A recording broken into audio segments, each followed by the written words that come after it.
الله جل جلاله و عم نواله ډیر لوی ذات دی. د الله د لویوالي څه حد انتها او کناره نشته، او مخلوق اصغر دی، مخلوق وړوکی دی، د وړوکوالي څه حد انتها او کناره نشته. الله اکبر ہے، مخلوق اصغر ہے. مخلوق دی، مفعول دی، فاعلیت پکې نشته چې څه کوي یو الله یې کوي. د الله نه بغیر زمونږ بل خالق نشته، د الله نه بغیر زمونږ بل مالک نشته، د الله نه بغیر زمونږ بل رازق نشته. زمونږ معبود دی او زمونږ مطلوب دی، زمونږ مقصود دی. په ذات کې یو دی، په صفاتو کې یو دی. ذات کې یکتا، صفاتو کې یکتا دی. ذات کې څوک شریک نشته، صفاتو کې څوک شریک نشته. دا عقیده جوړول او دا په خوله باندې ویل او عملی کار دغسې کول. نارینه زنانه دا الله پیدا کړي دی لدي چې دا الله وپېژني، الله یو وګڼي او د الله معرفت حاصل کی او د الله عبادت وکړي. وما خلقت الجن والانس الا ليعبدون. الا ليعبدون معنا ده الا ليعرفون، الا ليوحدون. ما انسانان او پیریان د دې دپاره پیدا کړي دي چې دا ما وپېژني. الا ليعرفون او الا ليوحدون چې ما یو وګڼي. نو لیعبدونی ولی هو، لیعرفون به ویلې وی، لیوحدون به ویلې. لیعبدونی د دې وجې نه هو چې ما وپېژني، ما یو وګڼي او زما بندګي اختیار کړي. واعبد ربک حتی یأتیک الیقین. د الله بندګي کوه تر یقیني مرګه پورې. مرګ یقیني دی، د مرګ نه څوک انکار نشي کولی، هیڅوک پکې شک نشي کوی، نه غیر مسلمه نه مسلم. مرګ یقیني دی. د یقیني مرګه پورې د الله عبادت کوه، د الله بندګي کوه، الله ته غاړه کېده، الله راضي کا.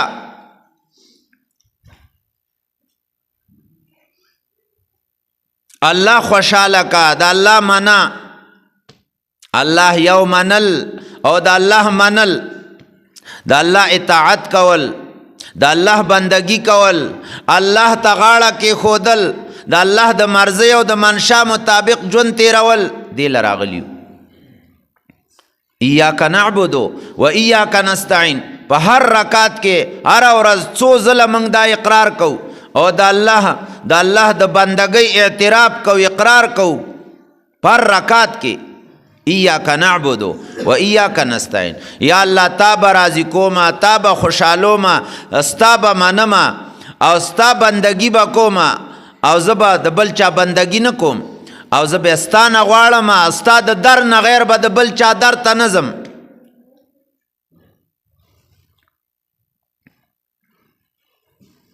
زړه الله له ورکو، په زړه کې غیر الله نه، په زړه کې حسد نه، بغض نه، کینه نه، په زړه کې حب جاه، حب مال نه، په زړه کې غیر الله نه، د شرک شایبه نه. زړه یو دی، یو الله له ورکو. زړه یو دی، دا د یو الله د پاره دی. ما جعل الله لرجل من قلبین فی جوفه. الله پاک د انسان په سینه کې دوه زړونه نه دي پیدا کړي. زړه یو دی، زړه یو دی، یو الله پکې زیږي. دل ایک ہے اس میں ایک ہی رہے گا. دل مسکن الہی ہے، اس میں غیر کا گزرنا بھی اللہ کو پسند نہیں. ہاں دا د الله مسکن دی. دا زړه الله ځان له جوړ کړی. لا اله الا الله دا د زړه کلمه ده، د دې د زړه سره تعلق دی. ټول غیر الله د زړه نه راوباسه، الا الله، سوا د الله نه. اللہ اللہ کتنا پیارا نام ہے، نام کیا ہے عاشقوں کی جان ہے. یا الله دا نوم دی څومره خوږ دی، نوم نه دی، د عاشقانو روح دی.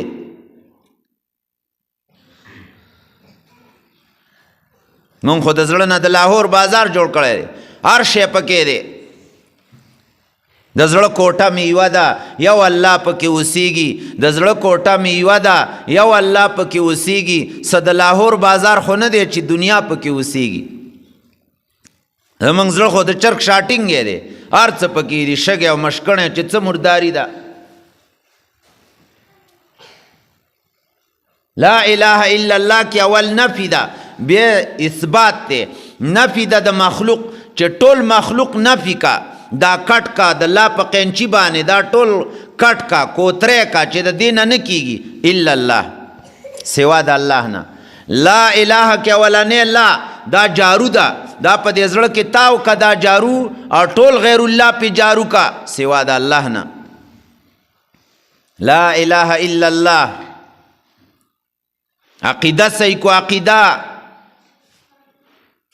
د یو الله، د یو الله خوف په زړه کې، د یو الله مینه په زړه کې، د یو الله نه تمه په زړه کې، او همدې ته عبادت وایي. خوف د الله نه، مینه د الله سره، تمه د الله نه.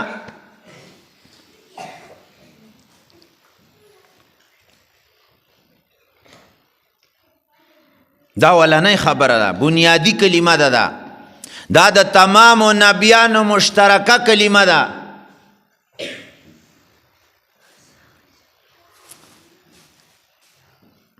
د دینه بغیر جنت نه ملاویږي. من قال لا اله الا الله مخلصا دخل الجنه. چې چا لا اله الا الله په اخلاص سویله، دا به جنت ته ځي. اخلاص څه ته وایي د کلمې؟ قیل وما اخلاصها یا رسول الله؟ قال ان تحجزه عن محارم الله. چې چا لا اله الا الله په اخلاص سویله، د دې علامه او نښه دا ده چې دی د حرامو نه منع کي، د حرامو کتونه، د حرامو اوریدونه، د حرامو خبرونه، د حرامو کارونونه، د حرامو کمایینه، د حرام خوراک نه، د حرام سکاک نه، د حرامو ګرځېدونه.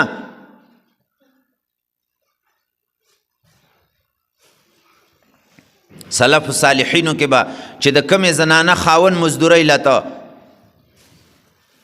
چې رخصتاو به، نو بیا به ورته دې ښځې وویل ایاک و کسب الحرام، ځان د حرامو نه بچ کا، حرام را پسې کور ته رانه وړې. انا نصبر علی الجوع والضر، موږ لوږې هم برداشت کولی شو، موږ تکلیفونه هم برداشت کولی شو. ولا نصبر علی النار، خو د جهنم اور نه شو برداشت کولی. سلف صالحینو کې یوې زنانه خاون مړ شو، وړې اخکل وړې اخکل، چا ورته وویل خاون دې وفات شو، فورا یې د وړو نه لاس لرې کړه، ویل دې کې د میراث والا حصه ده، دا به اوس تقسیمول غواړي. یوه زنانه ډیوې ته ناسته وه، ډیوې ته چا ورته وویل خاون دې وفات شو، فورا یې ډیوه مړه کړه. چا ورته وویل چې دا وخت خو د ډیوې د لګولو دی، تا ډیوه ولې مړه کړه؟ ویل دا دې کې د میراث مسله ده، اوس د ټولو شریکه ده. پخوانی زنانه به دومره د الله نه یریدلې، تقوا وه پکې، پرهیزګاري وه پکې.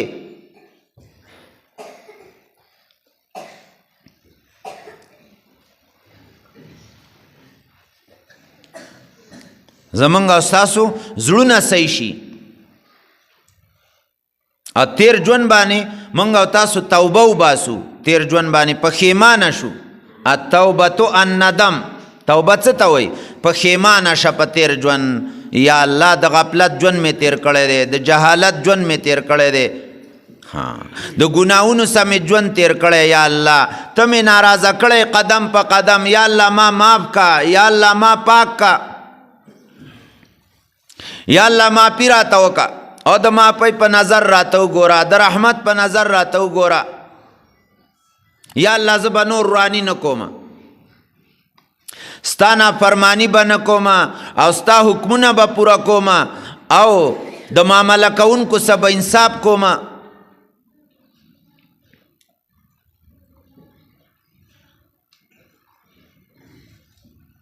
توبه ډیره ضروری ده. فارسی کې یو شعر دی، باز آ هر آن چه کردی باز آ، گر کافر و گبر و بت پرستی باز آ، این درگاه ما درگاه نومیدی نیست، صد بار اگر توبه شکستی باز آ. رازه را واپس شا منشا بس تی نور گناهونه مکوه. باز آ هر آن چه کردی باز آ، هر څه چې دی کړی دی رازه را واپس شه. هر څه چې دی کړی، کوپر دی کړی، تکبر دی کړی، گر کافر و گبر و بت پرستی باز آ. کفر او تکبر او بت پرستی د شرک نوم نه غټ غټ ګناهونه دی کړی دی، باز آ بس دی را واپس شه، مکوه نور، توبه وباسه. نا امیدی مکوه. این درگاه ما درگاه نا امیدی نیست، زما درگاه د نا امیدی درگاه نه ده. صد بار اگر توبه شکستی باز آ، که د سل ظلم توبه ماته کړې ده بیا م واپس راشه.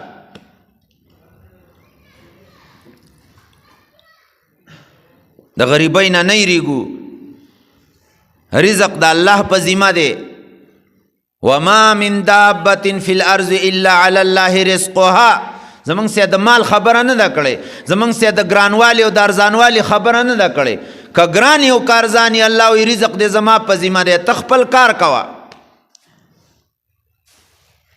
ته د الله حکمونو ته غاړه کېده، د محمد علیه السلام په طریقه ژوند تېروه، د الله مرضی ته ګوره، د الله منشا ته ګوره، جی چاہی زندگی مه تېروه. حاتم طایی رحمه الله وی وکیف اخاف الفقر والله رازقی ورازق هذا الخلق فی العسر واليسر تکفل بالارزاق للخلق كلهم وللذب فی البیداء وللحوت فی البحر. زبا څنګه د غریبۍ نه ویریږم حالانکه الله زما رازق دی او ټول مخلوق ته روزي ورکوي په سختۍ او په تنګۍ کې او په خوشحالو کې او په غمونو کې، په هر حال کې.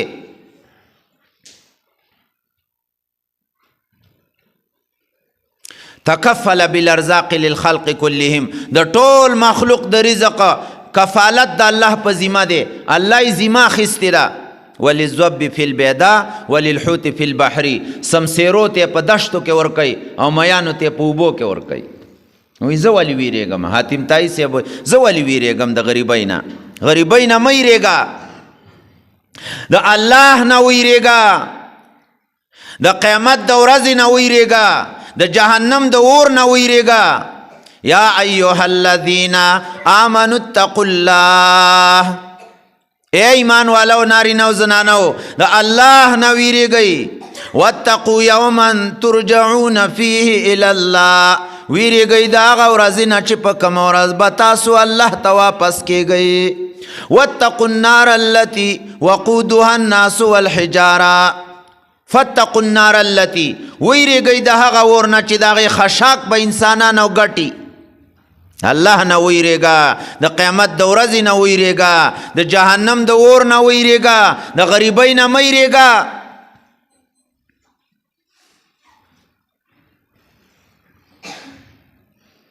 دا خو په عقل باندې نه ده، دا په علم باندې نه ده، دا په تعلیم باندې نه ده.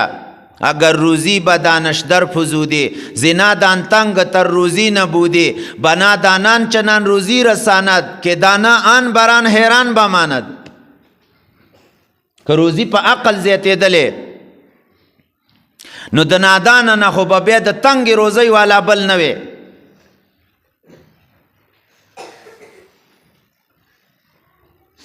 نادان او قمقل ته الله هغه روزي ورکوي چې عالم ورته حیران دی.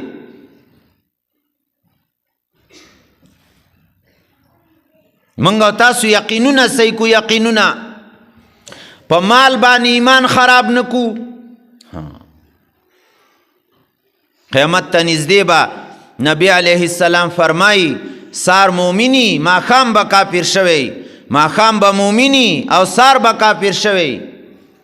یصبح الرجل مؤمنا و یمسی کافرا، سار به مومنی ماخام به کافری، ماخام به مومنی سار به کافری. یبیع دینه بعرض من الدنیا، د دنیا په سامانونو د دنیا په لالچونو به خپل ایمان خرڅوي. د ایمان نه خلاص نشو. لکل امت فتنه وفتنه امتی المال، د هر امت دپاره یو فتنه چې په هغې کې ګرفتار شي. زما د امت دپاره غټه فتنه مال دی. مال به وی، مال به خرابوي.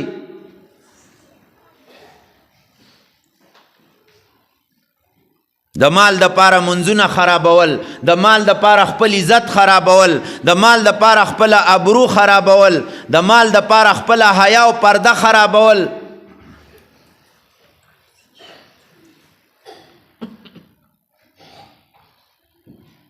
نادرا تلال شي جی څومره خلق بار ملکونو ته روان دي، مال پسې، ریلونو پسې، ډالرو پسې، په لارې مون نه، اعمال نه، الا ماشاءالله که یو نیم د الله نه یریږي او د ډېر حاجت دپاره مال پسې ځي او د خپل مونځ هم کوي او روجې متنیسي او اعمال هم کوي، ورنه اکثر ینګ طبقه روانه ده، په لارې مون نه.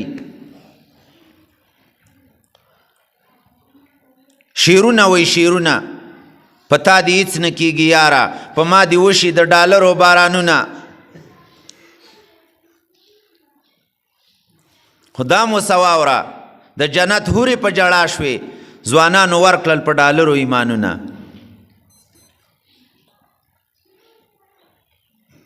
فاتقوا الدنیا واتقوا النساء. نبی علیہ السلام وی د دنیا نه ځان بچ کئ او د ښځو نه ځان وساتئ. دنیا او ښځه دا انسان په فتنو کې نښلئ، غټ غټ جالونه دي. په دنیا او په ښځه ایمان خراب نکو، په دنیا او په ښځه آخرت برباد نکو.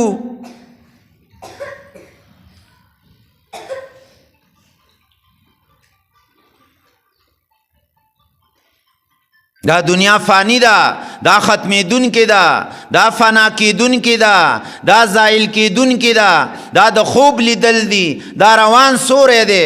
احلام نوم او کذل زائل ان اللبیب بمثلها لا یخدع. دا خو د خوب لیدل دي یا یو روان سوری دی. او عقلمند سړی، عقلمنده ښځه په داسې خوبونو باندې په داسې سورو باندې نه دوکه کیږي. فلا تغرنکم الحیات الدنیا، د دنیا دا زندگی دی په دوکه کې ونه غورځئ. دا غیر مسلمه خو دنیا دوکه کړي دي. وغرتهم الحیات الدنیا، دا خلق د دنیا دی ژوند په دوکه کې غورځولې. دا خو څه ژوند نه دی، دا خو دوکه ده، دا خو د دوکې سامان دی. وما الحیات الدنیا الا متاع الغرور وما الحیات الدنیا الا لهو ولعب. کھیل تماشا دا، کھیل تماشا، کھیل تماشا لگ ساتی بے نئی. دا دنیا کھیل تماشا دا، اللہ وی دا دی ورازی ڈیری لگی دی. ارتحلت الدنیا مدبرا وارتحلت الاخرت مقبلا. دنیا پشا روان دا، آخرت مخا مخرا روان دے.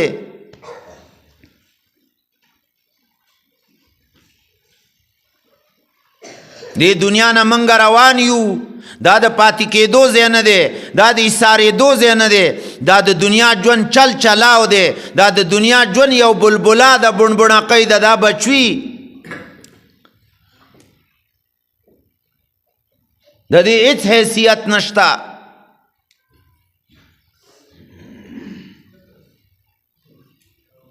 دا بے وفا زندگی ده، دا د قبر په غاړه پاتې کیږي. دا سنگار میزونه، دا ډبل بیډونه، دا پاخه پاخه کورونه، دا لارې او دا موټرې، دا فیلډرې، دا اکسلای، دا جیلای، دا وانټډ، دا لینډ کروزر، دا پراډو، دا جازونه، دا د دنیا عیش او عشرت، دا مال او اسباب، دا موږ نه پاتې دي. دې څه زړه ونه لګوو، دام دوکه نه کی. د دې دا بازارونه ولا تمدن عینیک الی ما متعنا به زما محبوب پیغمبره د خلکو ته مې چې کوم مال او دولت ورکړی دی دا کوم سامانونه مې ورکړي دې ته په للچای نظر ونه ګوري خصوصا زنانه ډېرې زر دوکه کی د چا بنگله دی دوکه نه کی د چا موټر دی دوکه نه کی د بازار دا سنگړي منګړي دی دوکه نه کی سار راځي او غرمه ځي ماسپښین راوځي بیا مازدیګر ځي یو مارکیټ بل مارکیټ یو بازار بل بازار مارکیټونو کې مه ګرځه زنانو د پاره کور دی پښتانه وایي د ښځو د پاره یا کور دی یا ګور للمرأة ستران د ښځې دپاره دوه د پردې ځای نه دي الزوج والقبر د خاون کور او قبر و آیاتونه څه د پاسه او یا حدیثونه دا د پردې په باره کې راغلی دي حجاب او پرده ایمان دی حجاب او پرده عفت دی حجاب او پرده تقوا ده حجاب او پرده ایمان دی حجاب او پرده هدایت دی حجاب او پرده طاعت دی حجاب او پرده د الله او د رسول منل دی حجاب او پرده ابلیس او شیطان خفه کول دی حجاب او پرده هدایت دی حجاب او پرده رحمت دی حجاب او پرده جنت دی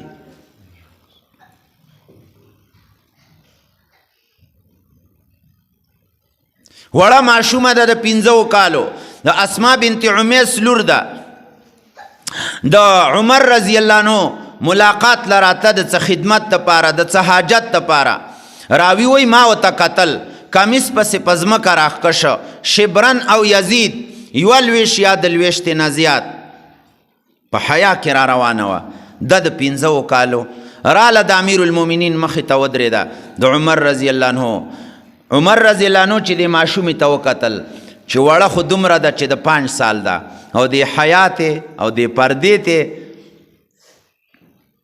وی ما ویل چې لږ مزاح ورسه کوم عمر رضی الله عنه ویل مزاح لږې ټوقې ورسه کوم دا کمیس یې وله د ځمکې نه راوچتاو راوچتاو راوچتاو ایست یې وله دا قدمونه ښکاره کړ دا مخې ته قدمونه دې ماشومې جینۍ دې قدمونو ته وکتل چې زما خو خپې ښکاره شوې قدمونه غوسه شوه د رنګ نه سره شوه او امیر المؤمنین ته یو عجیبه خبره وکړه وایي که ته امیر المؤمنین نه وې او ته د مدینې منورې یو عام صحابي وې لضربت وجهک ما به دې دا مخ والې وې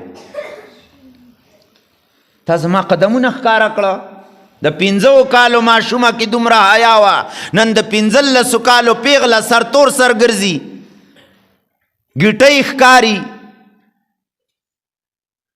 جال نستوڼي مټې ښکاري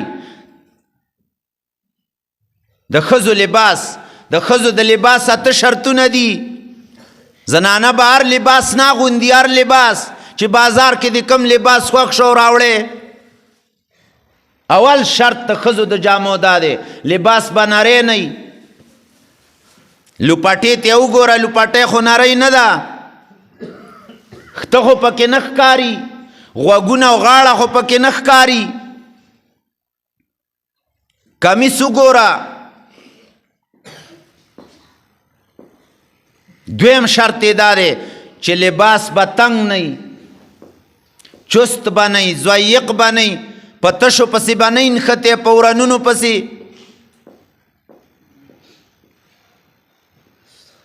دریم شرط یې دا دی چې د سړو په شان جامې به نه کوي د سړو سره مشابه بل شرط یې دا دی چې د کافرو د ښځو سره به مشابه نه وي کافراتو سره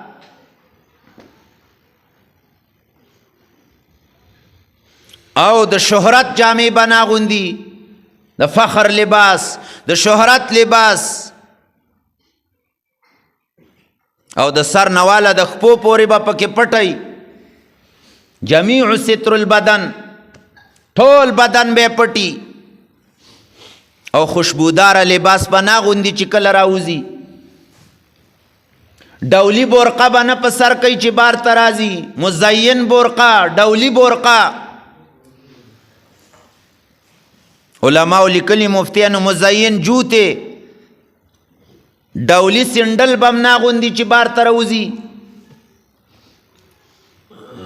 د زنانه جسم د زنانه میکف د زنانه ډول سنگار د خاوند دپاره وقف دی.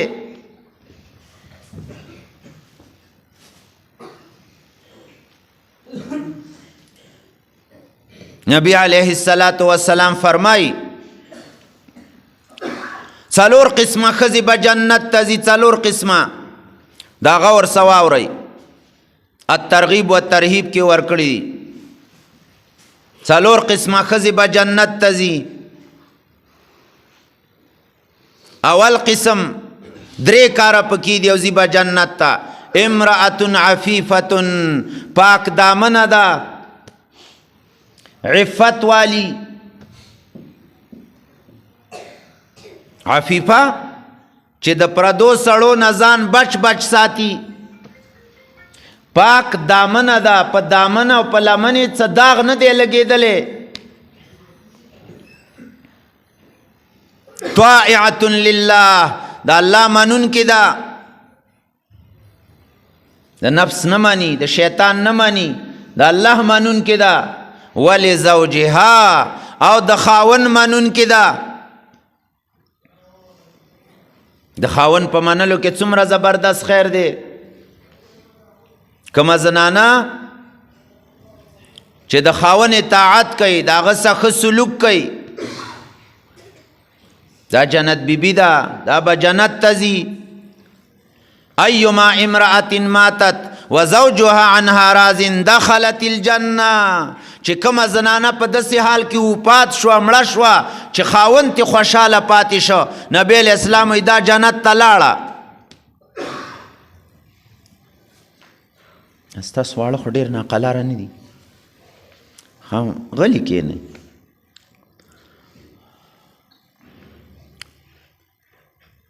د خاون منل، د خاون اطاعت کول، خاون ته تکلیف نه رسول، خاون باندې ډیر بوج نه ورچول، خاون ته خبره نه وستنول، د خاون غصه نه زیاتول. سپکې مه ګڼه، غریب دی، بدرنګ دی، سپکې ونه ګڼئ. دله الله ډیر لوی مقام ورکړی دی. که د الله نه بغیر چاته د سجدې کولو حکم وی، نبی علیہ السلام وی ما به ښځې ته ویلي وی خاوند ته سجده کوه.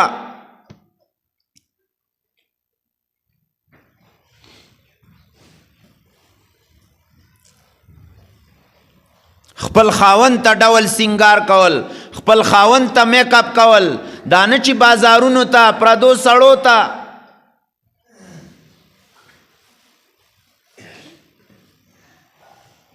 دویم قسم زنانه چې جنت ته بځي، ولوده یا ودوده. بچیم شته، شنډه نه ده. یا ودوده، ودوده معنا چې په خاون باندې عاشقه ده، د خاون سره مینه ډیره ده.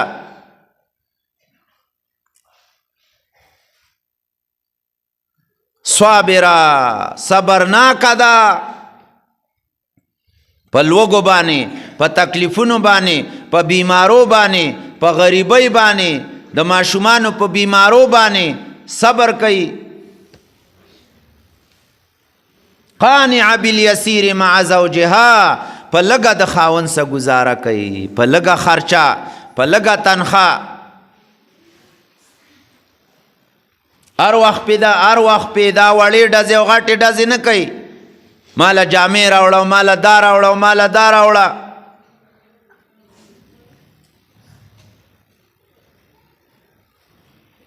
دا به جنت ته ځي. بچیم شته، شنډه نه ده، یا په خاون باندې عاشقه ده او صبرناکه ده او په لږه د خاون سره گزاره کوي. نبی علیہ السلام وی جنت بیبی ده.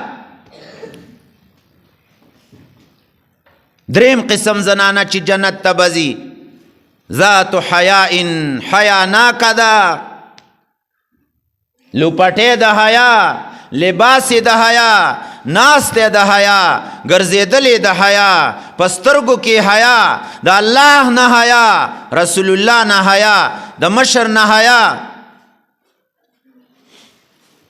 الحیاء من الایمان، الحیاء شعبة من الایمان. بخاری شریف کې باب دی حیا عین ایمان دی. ایمان او حیا لازم او ملزوم د ایمان سره پاس او یا حصی دی. یو حصہ پکې حیا ده. اذا فاتک الحیا فافعل ما شئت. چې حیا دې د سترګو نه رخصت شوه چې څه کې هغه کوه.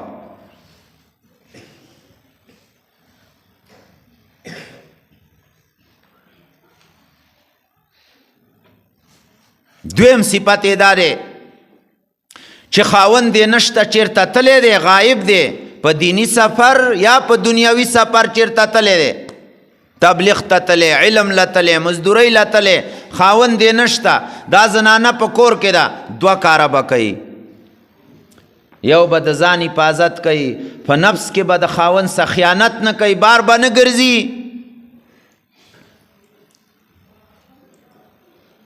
بغیر ضرورته بار نه ګرځېدل ضرورت لپاره راووتې په پرده کې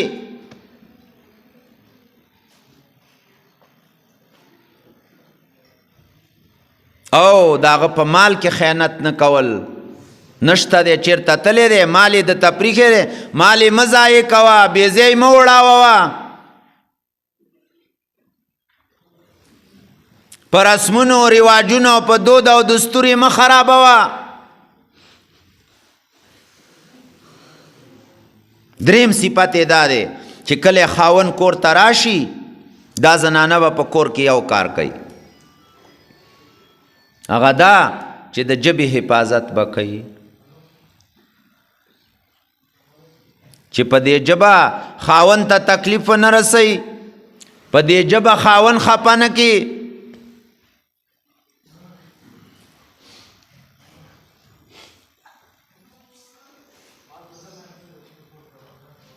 د ژبې حفاظت ډیر ضروری دی خصوصا زنانو د پاره هر کور کې جګړې دي په ژبه پیغرونه تهمتونه غیبتونه چغلینې تاویلی ماویلی چاویلی خواخې د نګیندو غیبت نګیندې د خواخې غیبت یورینې په خپل منځ کې اندرورینې غیبت کله د ګاونډینو غیبت کله د مسلمان سړی او د مسلمانې ښځې غیبت غیبت حرام دی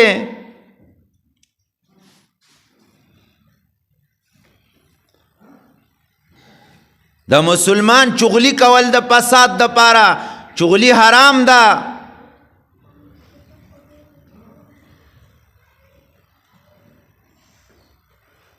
د چا پردهداري ونه کې د چا عیبونه ښکاره نه کې څوک ذلیله نه کې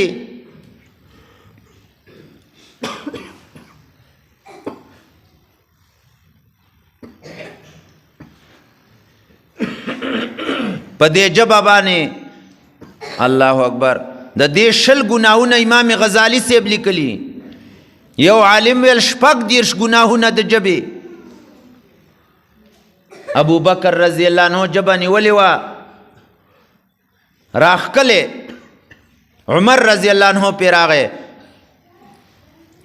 وی مه کوه ای د الله د رسول خلیفه ولې ژبه راکاږې خیر خو دی هغه ورته وی عمره تا ته څه پته ده په دې ژبه به د جهنم ګودر ته ښکاره کېږو په دې ژبه به جهنم ته ځو په دې ژبه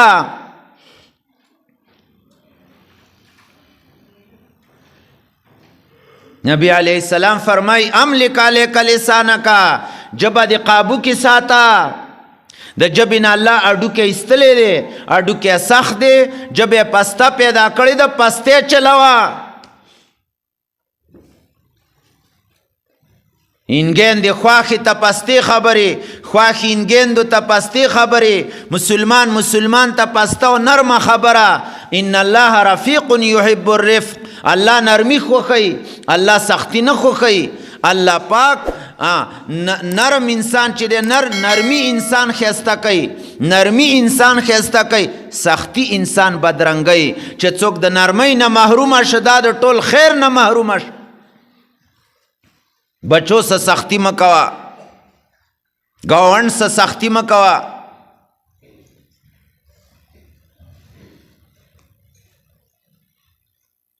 د دې ژبې نه 22 غاښونه تاو کړي دي، 14 بره 14 لاندې، دا 2 دیوالونه دې ژبې ته والي دي چې د خدای خاطر وکړه دا ژبه په چاپ سره ونه باسې، دا غاښونه دې پسې رابرچي کا.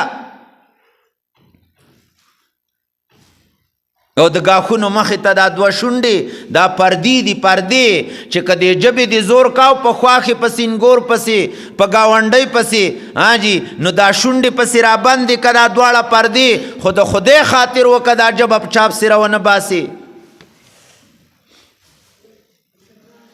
بانډچي راغی نبی علیہ السلام ته وایي، بلکې حدیث کې داسې دي مشکات کې، جاء رجل الى النبي صلی الله علیه وسلم، یو کس رالی نبی علیہ السلام ته، وی اے د الله رسوله یوه زنانه ده ټوله شپه په تهجد ولاړی، ټوله شپه بیا چربانګې کوي، د ورځې روژه، خو یو کار پکې دی ګاونډیانو ته په ژبه اذیت او تکلیف رسوي.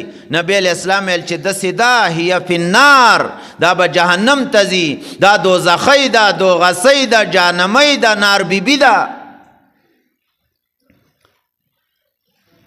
وی اے د الله رسوله یوه زنانه د ټوله شپه ودی تهجد نه کوي او د ورځې روژه نه نیسي، نفلي روژې هم نه نیسي، او د پنیر یوه ټوکړه صدقه کوي، په صدقو کې ماهره نه ده، خو یو کار پکې دی د الله رسوله چې په ژبه ګاونډیانو ته تکلیف نه رسوي.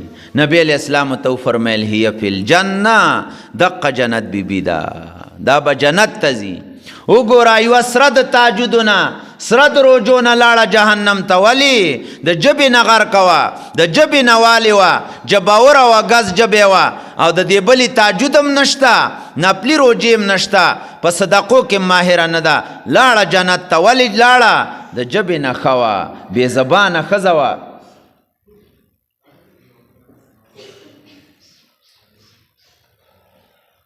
څلورم قسم زنانه چې جنت ته به ځي، په هغې کې یو کار دی وځي به جنت ته، خامخا مرګ دی، مور او پلار نه بچي مري، د بچو نه مور او پلار، ښځې نه خاون، خاون نه ښځه، مرګ دی خامخا.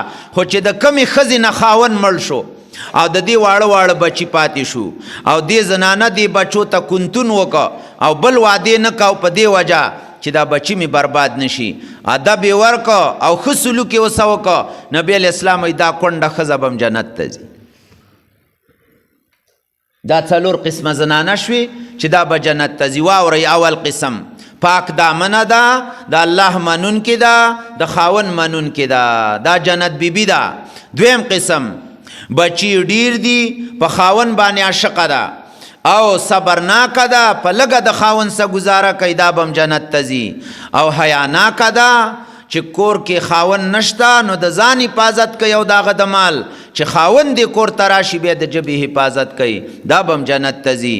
او چې کومه ښځه کونډه شوه او بل واده ونه که په دې وجه چې دا واړه واړه بچي مې برباد نشي، ښه سلوک یې ورسه وکړه، ادب او تربیت یې ورکړه، دا کونډه ښځه به هم جنت ته ځي. نبی علیہ السلام فرمائی لاړم جنت ته، اطلعت فی الجنه، چې ومې کتل ښځې پکې کمې وې.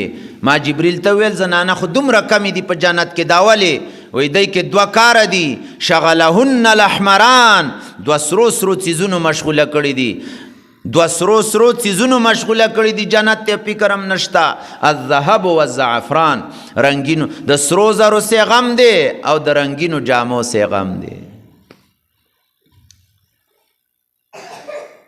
هر هفته ډیزاین بدلوه د سرو زرو، ختمونو کې هم د یو بل والو مندرو حاجي میخکو ته ګوري، ډیزاین و سیغمی د سرو زرو او رنگین جامې، هر هفته جامې، هر هفته جامې، هر هفته جامې، 22 جوړو ته جامې ورسېدې. رنگینو جامو سیغم دی او د سرو زرو سیغم دی، ځکه په جنت کې کمی دي. او بیا لاړم جهنم ته، اطلعت فی النار، چې دا سر می جهنم ته ورښکاره کو، دا ښځې پکې سمې غونځېدلې. نبی علیہ السلام ښځې پکې ډېرې زیاتې وي. ما جبریل ته ویل دا خو دومره ډېرې دي دا زنانه په جهنم کې، دا ولې؟ وی 2 کاره پکې دي، یو د خاوندانو ناشکري پکې ده او یو لعن طعن، خیرې ډېرې کوي، ځان ته خیرې، اولاد ته خیرې، مال ته خیرې، چرګانو ته خیرې، مسلم شریف کې حدیث ته لا تدعو علی انفسکم، ځان ته چې ته خیرې ونه کوي، اولاد ته چې ته خیرې ونه کوي، مال ته چې ته خیرې ونه کوي، څه پته لګي دغه وخت د قبلېدو وي. زنانه په کورونو کې ډېرې زیاتې خیرې کوي، دې نه ځان ساتئ. لعنت عنا، دعاګانې کوه اولاد ته، وی الله دې صالح کا، الله دې جنتی کا، الله دې باعمل عالم کا، الله دې دیندار کا. یوه خیره که زه به الله اجازت درکړم، خیر دی، دا یوه خیره ورته کوه. خپلو بچو که دله ډېر قار در وستو، دا خیره ورته وکوئ. زه خدای دې د نبي په غم اخته کا چې دیولو پسې دا بسترن خطي او د امت په غم کې سرواله برواله ګرځي. مارے مارے آخری کنارے، پوری دنیا و ساری زندگی تنی تو کی که پا دی غم اخته شنو دا بس هم کاری. نن خو منگ تا غم لگے دلے دی، خو کم غم؟ د وړو غم، د ګوړې غم، د چینو غم، د پارامی غوا، د پوخ کورو، د میک اپ، د دنیا د چیزونو، سنگار میزونو، ډبل بیډونو، د لارو د موټرو، منگ تا غم لگے دلے دی. ابو بکر رضی اللہ عنہ تم غم لگے دلے ہو. کم غم؟ اینقص الدین و انا حی، پا دین کی با نقص او کمی راشی و زبا جوانده ما، زما دا جوانده دا چر پارا زب پا دین کی کمی نشم برداشت کولی، زما مخی تا دی چوک اللہ خپا کئی او زبا یو تا گورم. او منگا چو زمن کا با وڑا خلاشی و زبا جوانده ما، زمن کا با ٹماٹر خلاشی و زبا جوانده ما، زمن کا با پیاز خلاشی و زبا جوانده ما، زمن دیوال با خراب شی و زبا جوانده ما، او زمن کا برید با چوکو و زبا جوانده ما، او زمن ونا با چو خراب کی و زبا جوانده ما، او زمن کا سپی با چوکو لی و زبا جوانده ما. اچه کور که و تا خزا وی وڑا و سرا وڑا وی والی بی خلاشو وی یا پرون خلاشو وی خمات سا نویل وی تا پرون والی نویل دازه دا چرا پاره ما تا گور دا دا وڑو دا پاره دی.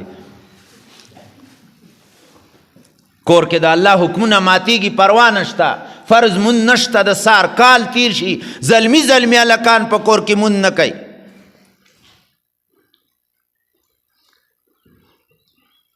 ادبوا اولادکم، علموا اولادکم، اولاد لم ادب ورکوي، اولاد تم تعلیم وښیوئ، علم ورته زده کوي. د روټۍ آداب، د چیو د څکلو آداب. ماشومانم چیچی ترا پاڅول مخلاصی وینځل نو بیا ورته ووایه بچو بسم الله، د ګوټ نه مخکې ووایه بسم الله، او چې کله ماړه شو ورته ووایه پاڅئ ووایئ الحمدلله. د اوسه پورې کمې مور بچی ته دا نه دي ویلي چې د تینې اړولی دی او په چیر اړولی دی، نو دې ماشوم به زه وایم چې د بوډاتوبه پورې نه بسم الله ویلي په چی او نه به الحمدلله ویلي په آخر کې. تاسو کې چا ویلی ده؟ یو ګوټ او لس خبرې، یو ګوټ او لس خبرې.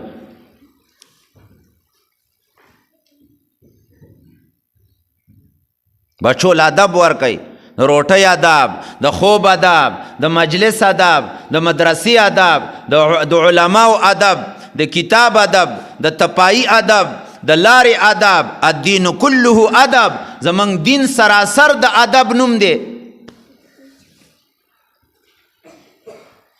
علماء تا حافظانو ته حواله کوي چې عالم القرآن حافظ القرآن تی نه جوړ کی، او ته ولا په کور کې ادب ورکوه.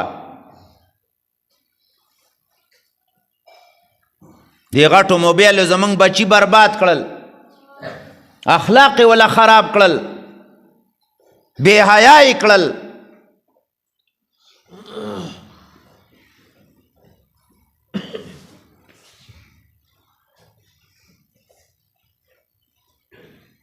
ځانم د جانم د اور نه بچ کو، خپل اهل و عیالم د جانم د اور نه بچ کو. قیامت را روان دی، آخرت را روان دی، منګه مر روانیو، جنت او جانم مه هیروئ.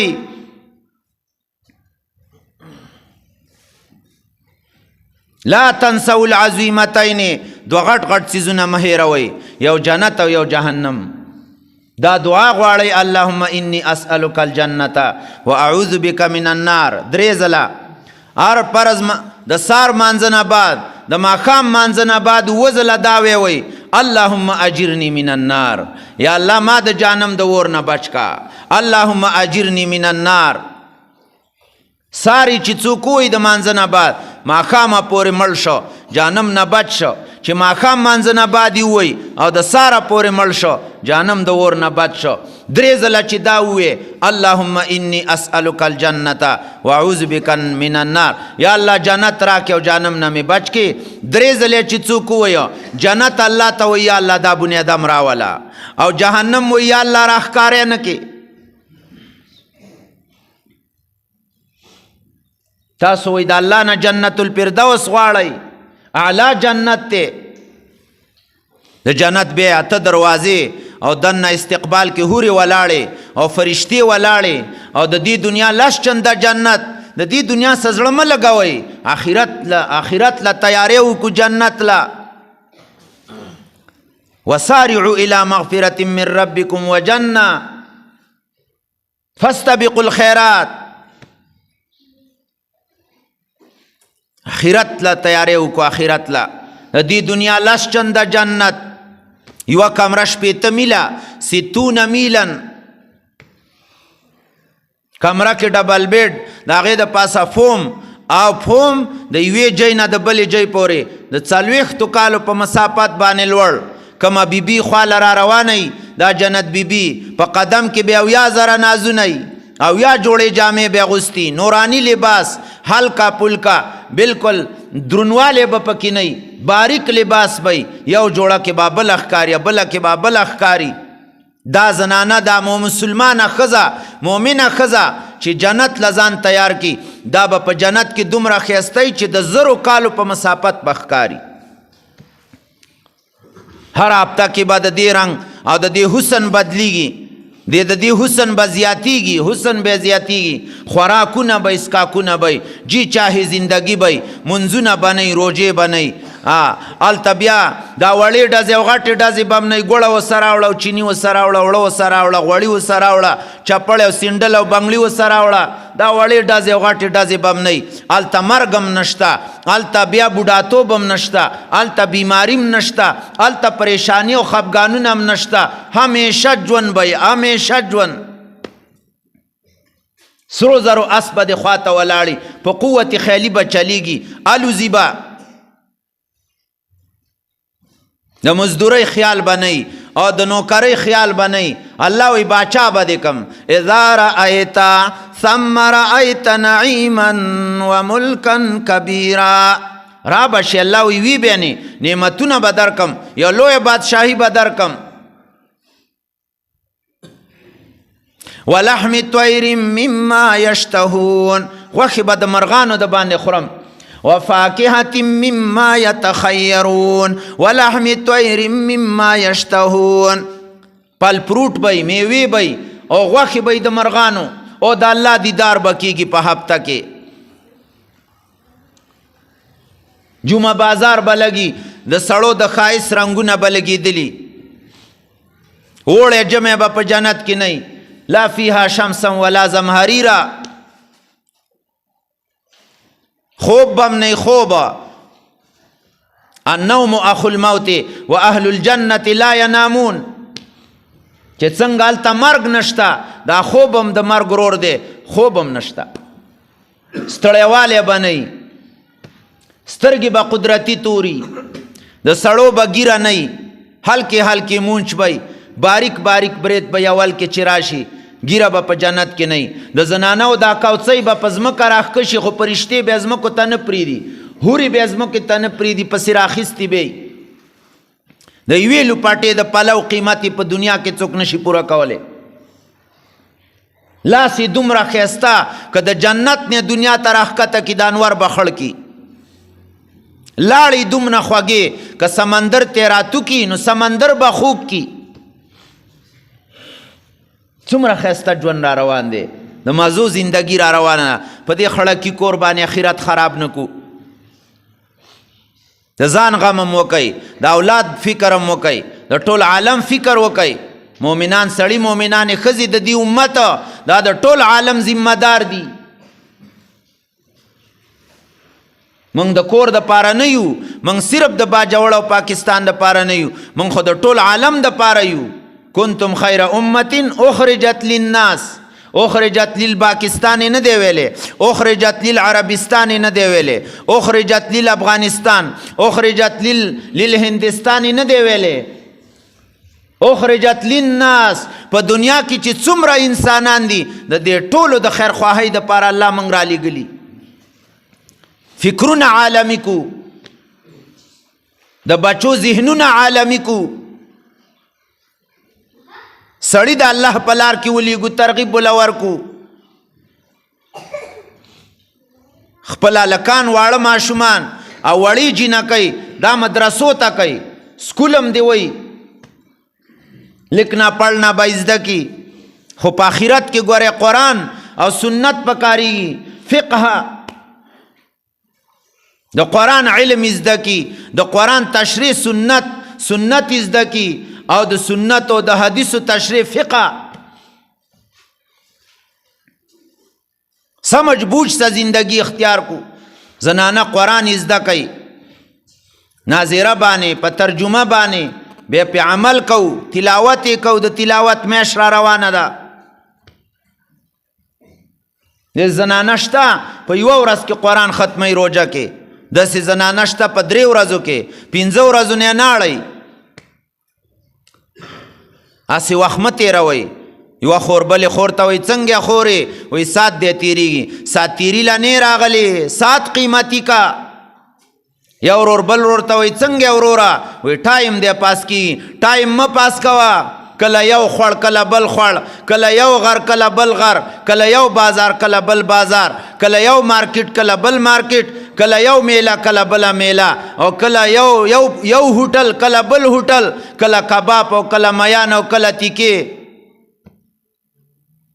دې له نیو راغلي. ټایم مه پاس کوه، ځان پاس کا.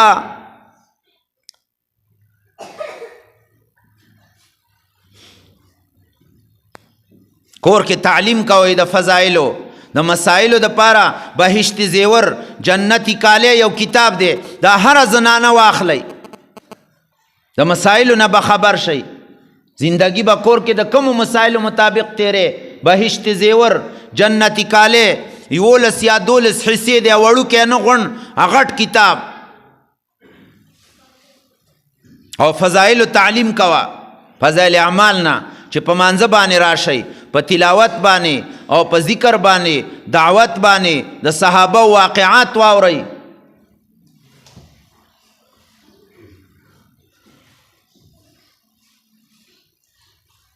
کور کې جنگ جګړو نه ځان ساتئ.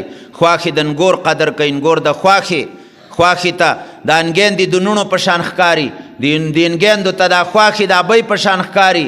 د یو بل عیبونه پټول، په معمولی خبرو باندې په ګنټو د یو بل بېعزتي نه کول. هر کور کې جګړې دي، پار کور کې جګړې دي. بازارونو نه پرهیز وکئ. بازارونو کې هسې وخت مه خرابوئ. څه ته د ضرورت و کور کې وینا کوه، سړي بیا راوړي.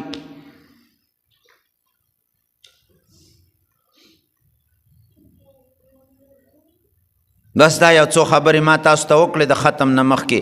دا دې باندې د الله پاک موږ له د عمل توفیق راکړي. تیر ژوند باندې توبه وباسئ، او کور کې چې لاړئ د خیره سړو له ترغیب ورکئ.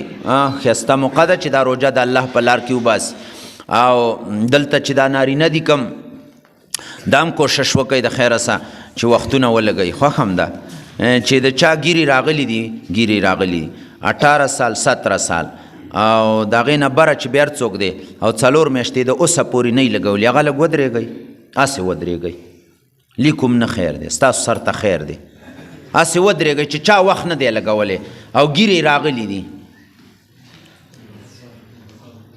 ودرېږئ، نم لیکو خیر دی. ودرېږئ، دا پنډۍ به هم لږې کلاو شي، دا زنګونه. ودرېږئ چې چا وخت نه دی لګولی او ګیرې راغلي 18-17 سال ته رسېدلی. جی ودرېږئ. کېنئ ما په دې ولاړه خو نیت وکئ که نه چې وخت به لګو. کله به یې لګو؟ د مرګ نه مخکې که د مرګ نه وروسته؟ خطا خو لګو نه. تاسو څه نیت دی د خیره سه؟ د روژې نه مخکې به پې ورپاڅکو، ورکوټې اختر نه بعد. کوشش به کوو. کوششي سړی خو نشي تلی مړه. کومانه ورک شوی او شاش مانه 6 ځله.